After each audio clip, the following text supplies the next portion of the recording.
So I'm down here on Michigan Avenue, but this isn't Michigan Avenue. This is a inner street on basically Michigan and Chicago, and this is where the Park Hyatt is. And my friend used to be the head salesperson for the Park Hyatt Hotel. I've never been in, but the dining room upstairs, they have Nomi, and it's supposed to be really nice. It has a great view from the dining room. Great view. Never been up there, only seen it from street level. But what I'm talking about right here is Loyola. So Loyola University has its law school here, but I also used to go to Loyola for other courses, economics and religious courses. Yes, religious courses. So I took different religious courses at Loyola, like the history of religion. We went back to the Sumerians forward. Now that was in Rogers Park, and then I took other ones here. But the Clare, maybe Loyola would want to buy it.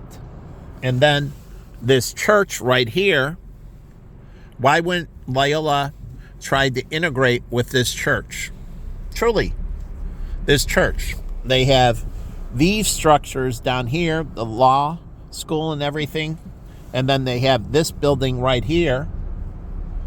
And I don't know, Joe Perillo owns this. And maybe he wants to invest in the university, truly, and wants to give to the university. And they can have the Perillo wing of the Loyola University, truly. Why wouldn't he? I mean, it makes sense for him. And it's right here, and this church right here, I don't understand. It should integrate. Now, Loyola is a Jesuit. If you understand the different religions, Loyola is Jesuit. And so it's a Jesuit university. And Jesuits, now the Jesuits tend to be a little bit more liberal. And, so Jesuits tend to be more forgiving. They don't, things aren't as much indiscretions with Jesuits. So if you're more of a little bit more liberal, Loyola is a Jesuits, and study Jesuits and the Jesuit religion, the form of Christianity. And then with that, as you see, Loyola University, Chicago. And so, again, and I just saw some cute girls over here. So this is where they have housing. And this is the Baumhart Hall. Baumhart Hall. In honor of Raymond C. Baumhart. But I don't know what they're doing in integrating. What's their looking to expand? It's been here 1870. So, again, Perillo has this here, which is nice, but what does he do with the university? If I owned a place here and I had this around with the university and the church, and I'm wondering what the church does with Loyola. Welcome to Loyola. The Water Tower campus is where I took courses in this building. And upstairs where its campuses are. And so you enter right here. And so it says Loyola University. And this is Lewis Tower. And that's awesome. But it's nice they have the flags in that. And they should talk about, as it says, Loyola University, Chicago campus. And so it's a great place to be. You're right on top of Water Tower. You're right off the lake. I mean, it's a great place to go to school. I mean, talk about campus life. It's a great campus life. If Chicago doesn't have high crime. You have great campus life. And so there's these churches right here. Here's another church. And I forget the name of this. But they're right here by Loyola University. So, the church and that should have relations, even if it's a different denomination. This is a Christian-based education. And so they have the two churches here, and they should be interacting with the kids from Loyola. Because where do they go to service? And right here are two churches they can choose from, and the churches should be working with the students here that live down here that go to Loyola. It's their law school and, I don't know, adult education and maybe some graduate courses outside of law. Now, their medical, that's in Maywood, and then their main campus is in Rogers Park. So they're more spread out. Like University of Chicago, the medical school is right on top of the main campus, but not Loyola. And so it's very hard. The medical school's in Maywood, and then you got to go all the way down to Rogers Park. It's quite a distance from each other. And then in between is the Chicago campus, where the University of Arizona, the medical school, is right on top of the campus, and it's very integrated, and people in the medical school get a very rich campus life. So they got to figure out with their medical school in Maywood, what type of life are they creating for the residents? What type of life are they creating for the doctors and staff and the environment around it? Because it's a non-traditional college. It's divided in 3 segments. The University of Chicago has its main campus, and then it has the Gleacher Center, where they have the weekend students and they have the part-time students go to the Gleacher Center. They have the Booth School there, the night school students, and so on. So it's a little bit different. University of Chicago, the med school and everything's right there. The University of Arizona, the basketball stadium's on campus, the football stadium's on campus. It really creates a great campus life. Same with the Kansas. Everything's right there on campus. So they got to figure out how they're going to position themselves where their student population is scattered over a large region, more than most institutions, most college institutions.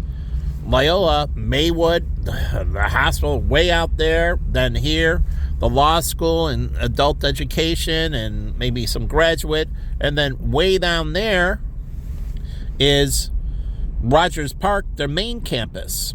And so they have a problem where the students don't really interact with each other. Truly, they're divided into 3 distinct groups with no interaction. Where you have Northwestern down here, and we'll go up there, but they have a campus over here, and then they have their main campus in Evanston, 2 locations. And now, the one thing is that their med school is separate, but they have their med school, their law school, and graduate school they have over here. And most of the Evanston campus is undergraduate. Now, they do have graduate at the Evanston campus as well, but they have a good segment of their graduate students going down here with their law students and their medical students. So really what Northwestern has here is really a focused graduate campus. Truly focused graduate campus. Medical school is graduate level. Law school is graduate level. And then they have other graduate courses I took in economics and so on. But anyways, 400, 500 level courses. 500 is graduate school. So they have a more focused graduate campus. And in Evanston, it is undergraduate. the major focus in Evanston is undergraduate. It's just like the Gleacher Center. It's really focused more on graduate students and adult education. And so it's distinct. The University of Chicago does it that way. And the Gleacher Center is focused on adult education and graduate students. And so that's how down here, because a lot of graduate students work full-time jobs and they go to night school at the University of Chicago. And also the adult education, it's the same way. A lot of people have jobs, and then like I did, I went to the adult education. I did the same thing at Loyola. I had jobs and went to adult education.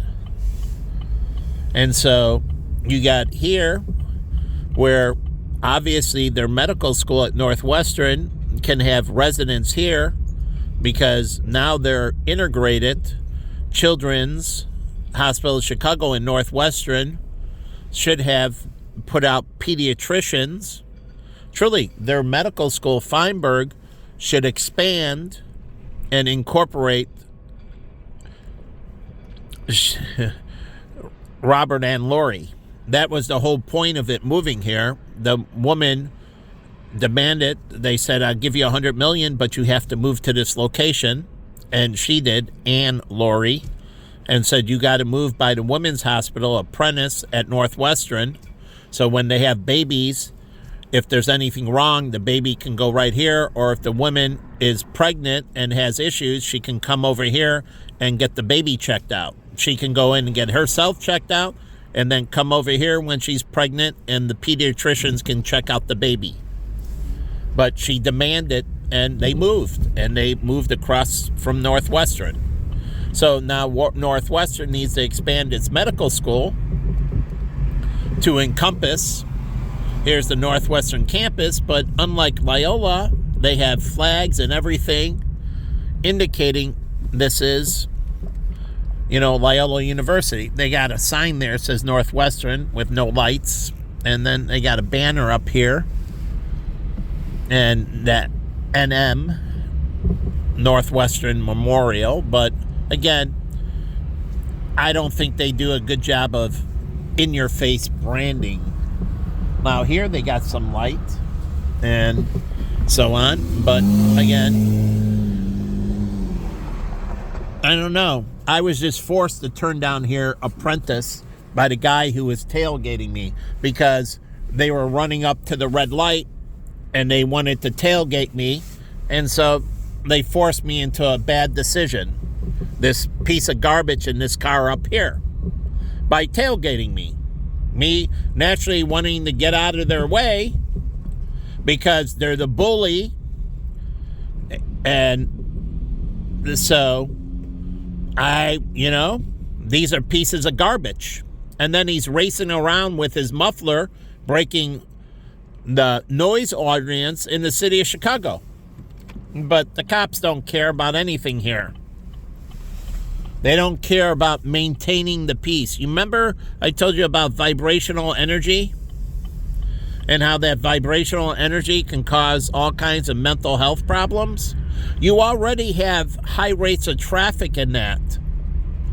Why do you want more sound from people not maintaining their vehicles and it's making tons of sound? So the Feinberg Pavilion right here at Northwestern. And so they need to integrate more with Lori's. And Simon, who teaches at Feinberg and has a set independent practice, can get into pediatrician skincare. He works on the largest organ on the body, the skin. But he doesn't work on acne. He works on all kinds of other skin ailments, eczema and all kinds of skin cancers and that. But he, as he says, I'm not a pimple popper. He doesn't specialize in acne. He specializes in all the other areas outside of acne.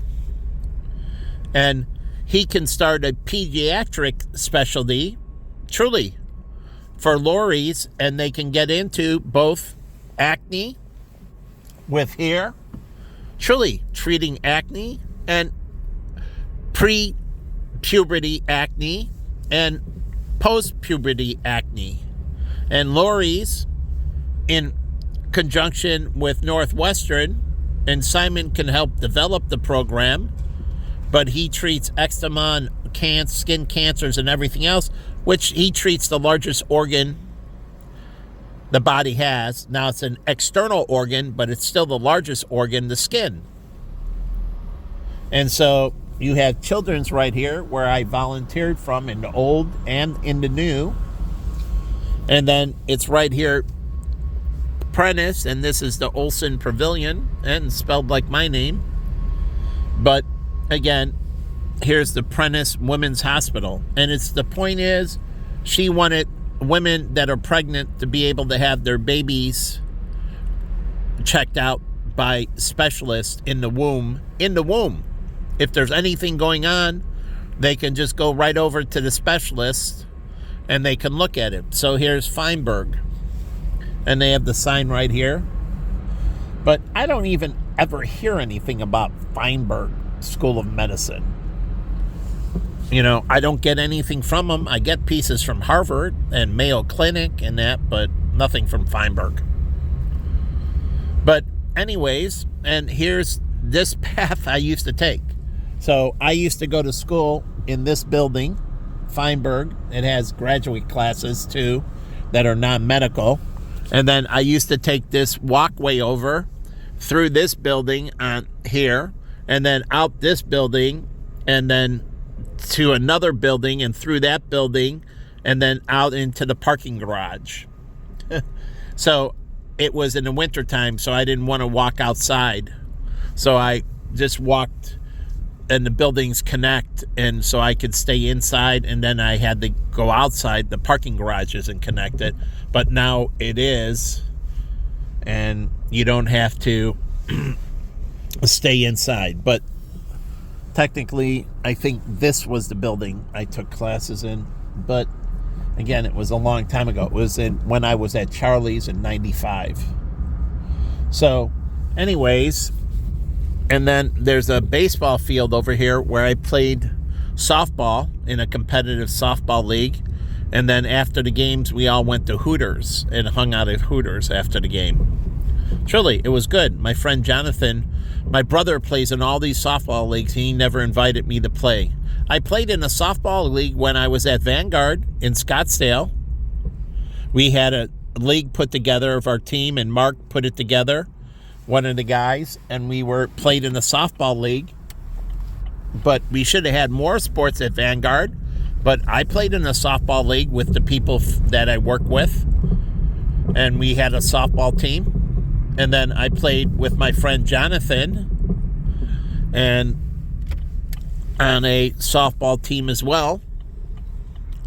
And so, again, but my brother, he never played. I played on flag football with him one season, but he didn't do that to my brother John either.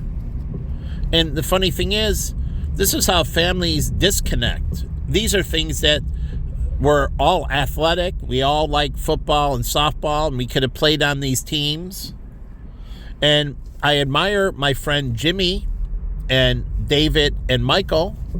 Now, they don't play sports together, but they do hang out together, the three brothers. And they stay close that way. And it is very admirable how, they feel very comfortable hanging out with them as brothers. Just like my nieces and nephews, the girls feel very comfortable hanging out with themselves, and the guys feel very comfortable. My nephews feel comfortable hanging out with themselves, and then they do stuff together, my nieces and nephews, as a group as well, and they feel very comfortable hanging out with themselves. My brother's kids, my brother Carl's, my brother Richard's kids, God rest his soul, he's dead, and my sister's kids, all the kids feel very comfortable in hanging out with each other, and they hang out as a group. And they hang out, guys hang out with the guys, the girls hang out with the girls, and they also hang out and do things with guys and girls as family. And so it's good. They stay very close that way. So they feel very comfortable, and they always have somebody to hang out with because they can call up their brother or they can go hang out with their sister. And so they always have somebody to do something with. And my brothers, as we grow older, we don't do anything together. And I tried to get my older brother to do it, and he turned it down, and we don't do anything. My sister, my older brother, my other brother, we don't do things together as a family. And I admire them. They stay together, and they do things together, and they always have a friend in another family member. So if they want to go, they play softball together. Well, they play soccer together, and they do other sports together, ping pong, soccer, and other sports together. But they play on these teams together, in these leagues together, and they stay close that way. And that's a very good thing. And that's what my brother Carl should have been doing with us. He's the oldest boy, and he should have been integrating the younger boys into it, and he could have invited my sister to the softball games. Truly. My sister could have played, or she could have went and watched and hung out at the softball games because they have mutual friends, and she could have hung out with her girlfriends watching the softball, games, and watching my brother play and getting to know the other players, family that's in the stands. I used to go watch my brother Carl play softball when he played in a league out in the burbs. I would sit there and I watched him play hockey when I was a little kid at Mefedricks. And then I went to his baseball games at Horner Park, and I watched him at Horner Park. And then I watched his, baseball games, and I went to his football games at Roosevelt. So I showed up and represented. And he never did that with me. And I've done that for all my family. But they've never done that with me. But again, here I'm off pace. But Loyola and Northwestern, they got their graduate schools downtown. And it's a beautiful place to have, down here. And the schools can grow their graduate programs. And you got North Pier, and then you got Navy Pier. And this is very important to the universities to solicit students. They have to put together things to be able to get top quality individuals into their program. Any program needs to get top candidates into them, because those top candidates make the university. But to get them, they have to have things that top candidates want. Truly want. And they don't want a lot of problems. Just in Good Will Hunting, remember that scene? What does he say to Will? He's like, nope, I don't want any of that. He wants to focus on his education. He did something inappropriate, but the thing is, he understands. I have a lot on the line. I'm going to have a college degree from Harvard and so on. And his statements are true. That degree from Harvard is worth a lot of money. And so it is tongue-in-cheek, but he's actually making the right statement, and it is true. And Will acknowledges, yeah, that's true. But the whole point is, he's got a lot on the line. He doesn't want to get into a scruffle. Too much on the line. That's what Jen, the waves are tranquil. She wants to focus on developing and growing. But the point of part of growing was our issues with our relationship. It's part of socialization. It's part of development. That getting over these things. But getting back to it, these students from MIT and Stanford and that, they don't want to run into these problems. They don't want to run into criminals. They don't want to get into fights. They don't want to be mugged. And that was the problem with Illinois Institute of Technology. And Ro Khan used to talk about it all the time in his radio show. Now it's growing, but the crime isn't there anymore. And now people can feel confident to going down to the campus that they're safe. And I know that from the University of Arizona and many others studying campus safety. And safety is key to getting top talent. They don't want to walk out the door like Batman and Bruce Wayne walking down the street, and all of a sudden Bruce Wayne and his wife is shot and his kid is now left orphan. So that's good for the beginning of Batman, but in reality, they don't want to walk out the door and be threatened. They don't want to walk out the door into racial tension, into mob action. They want to go to places where it's peace and quiet, where there's no distractions in that way, where they can hang out, shop at Whole Foods, go to the clothing store. They don't want the freaking hassles. And like Simon said, if it wasn't for his job at Northwestern, he would leave. Because there's too much conflict in the city, and he doesn't like the conflict. He wants to focus on his career, treat his patients, and have a good social life, get a family, raise them without problems, without incidents. So he doesn't want the garbage. And he said, if it wasn't for things so well at Feinberg and my practice, I would ditch this city. Truly, too much of a headache. So I talked to all these people. Why do you think Chicago lost millionaires and billionaires? Ronald McDonald House. You want to focus on what? Getting your kid healthy. Do you want to focus on walking out the door and getting mugged? No, you don't. Do you want to go in there and have somebody have tension with you as you're grieving over your sick child and some inappropriate person does this to you? Do you want to deal with them? No, you don't. You're grieving over your child. You want to focus on that and development. So they need to start doing the Singapore thing where they take them in and they beat them. So they straighten out. They need to be broken. So beat the crap out of this guy. Truly. What did Winston Churchill said? Walk softly, carry a big stick. What did my friend Kimbo? He did the same thing. He walked softly. Sweetest guy ever. You mess with him, he snap you in a twig. He snap you in half in a heartbeat. Truly, he carried the Winston Churchill principle. Walk softly, but if they mess with you, break them instantly. But that's what the police don't do here. They don't break them. And then all these people are looking for the personal, we're going to sue you. Harassment, you did the harassment or the cop wouldn't be there.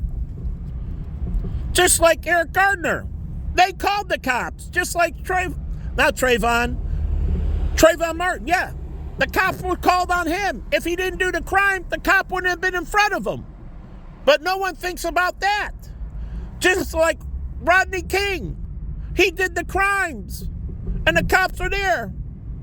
It's just like this guy standing in the road. You're supposed to cross the street. But these are black people. They think they can do anything. They think they own the country. They do. I walked around the city of Chicago and they flip me off and they think they own everything.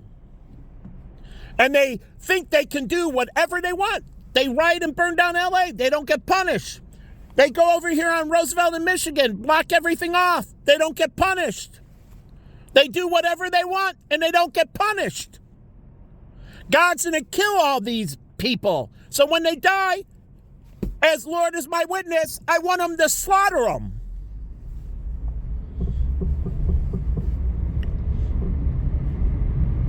Truly, I'm sick and tired of them thinking they're the big boss. They got to get an attitude adjustment and somebody needs to start kicking the fucking shit out of them. Just like they said in Vietnam. What did they say? It was about time America got their ass kicked. And we got our ass handed to us. It was a wake-up call. What was 9/11? Getting our ass kicked. It was a wake-up call. So when you stick your head in the sand and you don't do the right things, well, then you end up getting your ass kicked. Because we should have learned from World War II and the Korean War, but we didn't. We did things even worse in Vietnam. The only thing we did right is we created the air cavalry using helicopters to move troops. But besides that, everything we learned about warfare, we didn't apply. So, I'm sick and tired of them holding a whole city hostage. Black people holding the whole city freaking hostage with their actions. I mean, it is insane. And I can go over all the places they had gun violence, and they literally hold hostage every city they go. LA, New York, Baltimore, you name it. They hold the cities hostage. Hostage. Through their thuggery. Through their thuggery. Through their thuggery. And just like East LA, the Latinos and the cartels, they hold that area hostage. And the government doesn't do anything about them. And it's a joke. They hold all these communities hostage. And it needs to be put to an end. Their tyranny, as Rush Limbaugh used to talk about, the tyranny of the minority. The tyranny of the minority. Who's the minority? And he used to talk about that. And he talked about it with the LGBTQ. The tyranny of the minority. The tyranny they were doing on the masses. That these small groups were doing incredible tyranny on the masses. And the masses were bending down to these small groups. So then the masses become asses. And they get their ass handed to them. Where you say special influence, well, that's for goodness. So tell me, how many cities do Asians hold hostage? Truly, hold hostage. How many did they burn down? How many cities did they hold hostage? And even if they did, they stayed in their own community. Like in California, there were some in Chinatown there and some in New York, but not Chinatown here. There were no Chinese gangs. Not here. But in New York and San Francisco, yeah, but it stayed in their own community. They never spread outside their own community. So, totally different. So, show me where they held whole hostage. And white people, what did they start? Curtis, the guardian angels, trying to end violence. So, who have been the violent groups who have been holding this country hostage, who have been terrorizing this country everywhere you go? And then they use racism as their strategy. So it's a bait and switch. They terrorize you, you get upset, and now you're the racist. And then I get these black people, it's not, it is all true. So they end up holding hostage. And they end up wheeling this, and they use racism as another form of leverage. And lawyers don't give a crap. They don't stifle the gang activity. They don't stifle the gun violence. They don't stifle the drug dealing. They don't do anything. They promote it. They don't crush it. They promote it. And they stand up and allow the cartels to operate. They allowed the mafia to operate. They allowed all these criminal entities to operate. They used this and allow all this tyranny to take place. They didn't put it out. They poured incredible fuel on the fire and allowed it to thrive like no tomorrow. Instead, they're supposed to be following the law and punishing lawbreakers. And it's a negotiation of how much are we going to sentence them and how much are we going to beat them? How much are we going to waterboard them? Are we going to waterboard them every day for the rest of their life because of the trauma they committed? Truly. So they need to experience that trauma. So every day in jail, they get waterboarded. Truly, how do you create a demotivator? And you don't think that's going to break them? It's going to break them. But the point is breaking them. That's the point of waterboarding. Not to drown them, to simulate drowning, to break them, to soften them, to break them. So again, how are we going to stop these groups from their tyranny? And how are we going to move forward as a better people?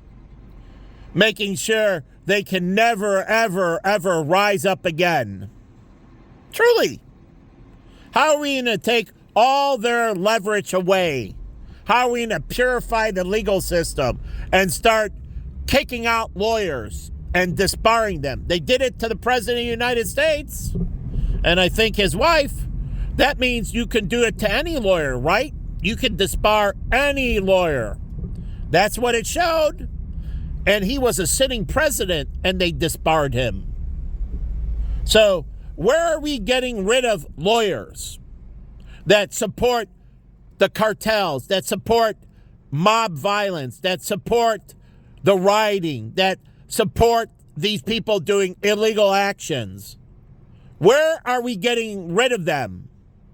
Because they're not supposed to be supporting and helping criminals in any way, shape, or form. That's against the Bar Association. So why aren't they getting disbarred?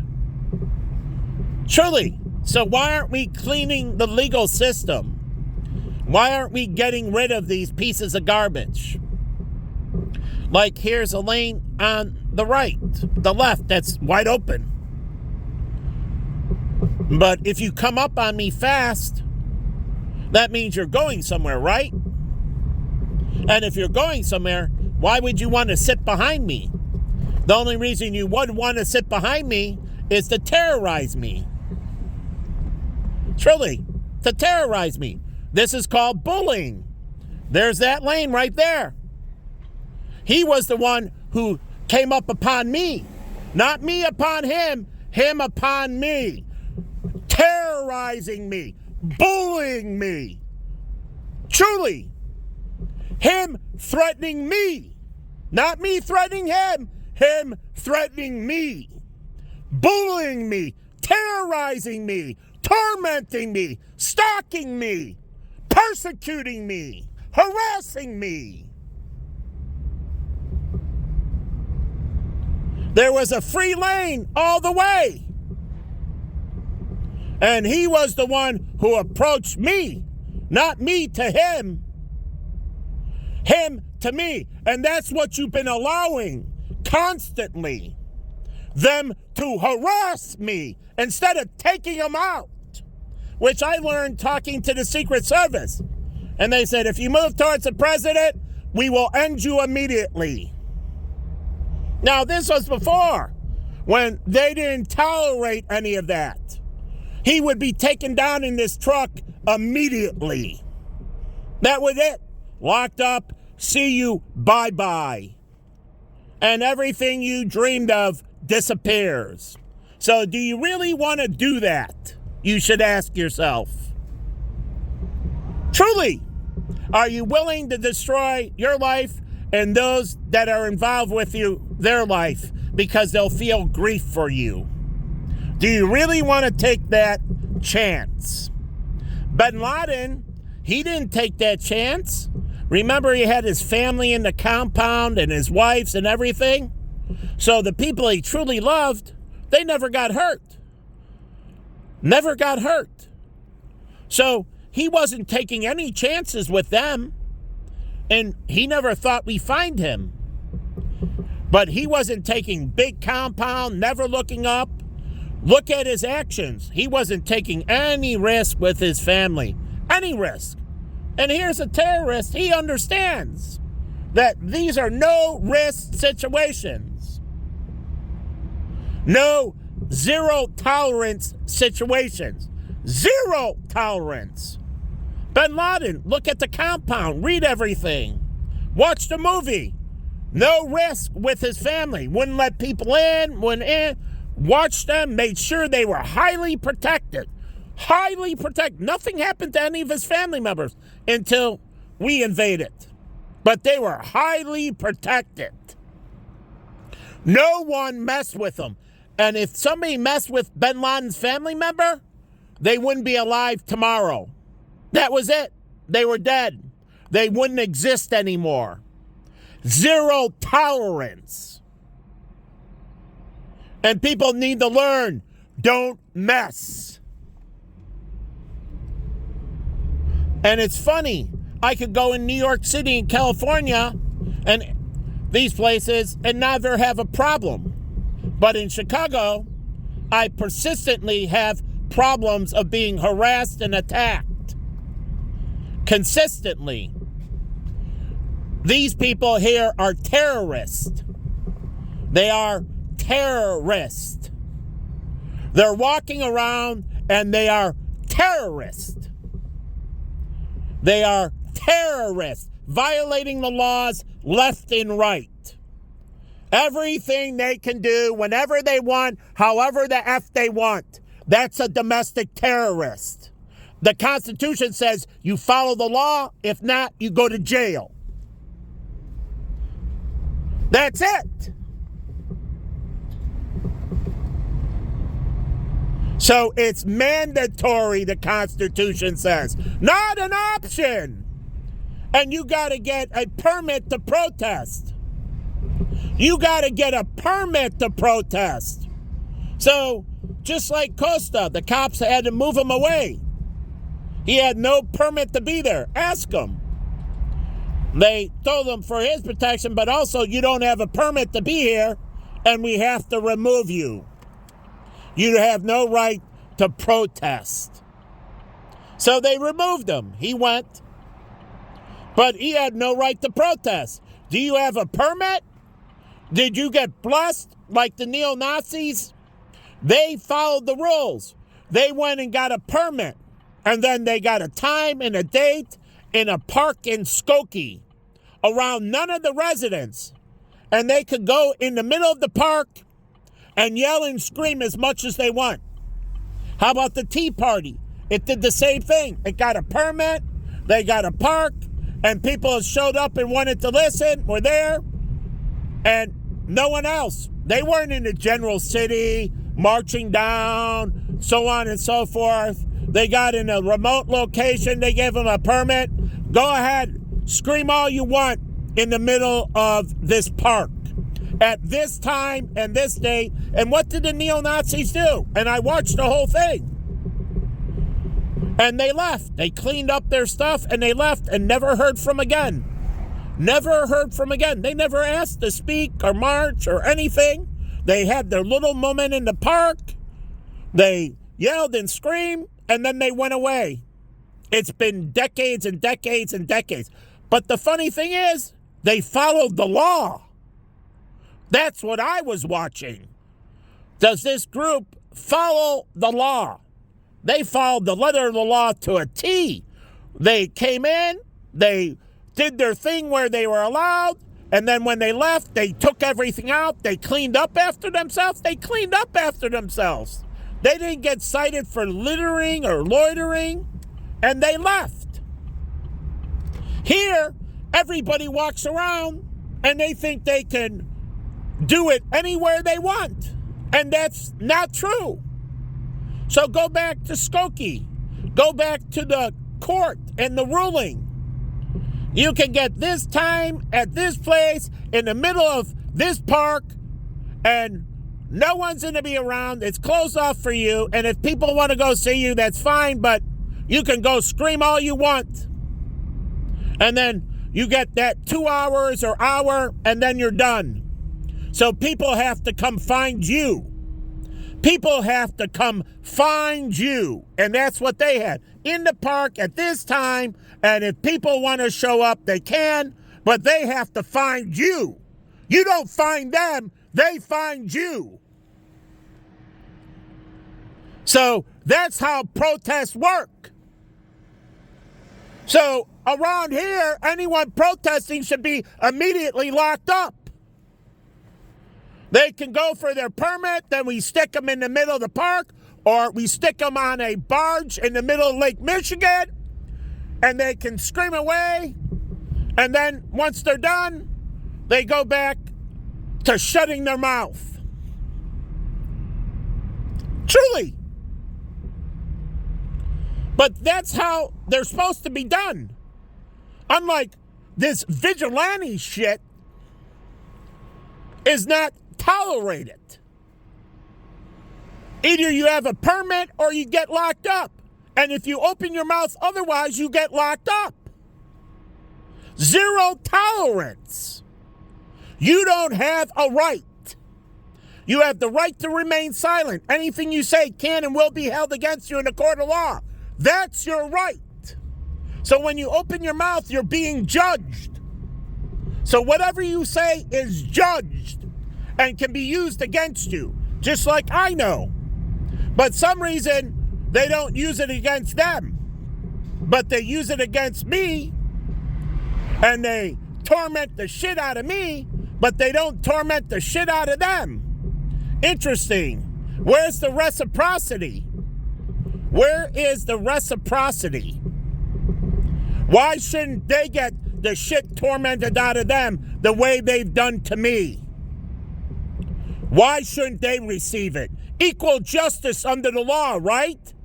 So you tormented me since my birth. So why shouldn't I be able to torment you as much as I want, as long as I want? And that's what God said. And if you raise your head, meaning if you open your mouth, you protest, it should be shut for you. That means somebody else shuts it. Because you don't have a right to open your mouth. That's why they understand. They get in the temple, they bow down, they shut their mouth. You don't have a right. And if you don't bow down, you die. So if I was in Saudi Arabia, they would put you to death. Truly. And I should move there. I have lots of friends there. And they would have no problem. It's already in the law. They would just execute the law and you would be executed. It would be the end of you as blasphemy. That would be your last breath. The last words you ever said.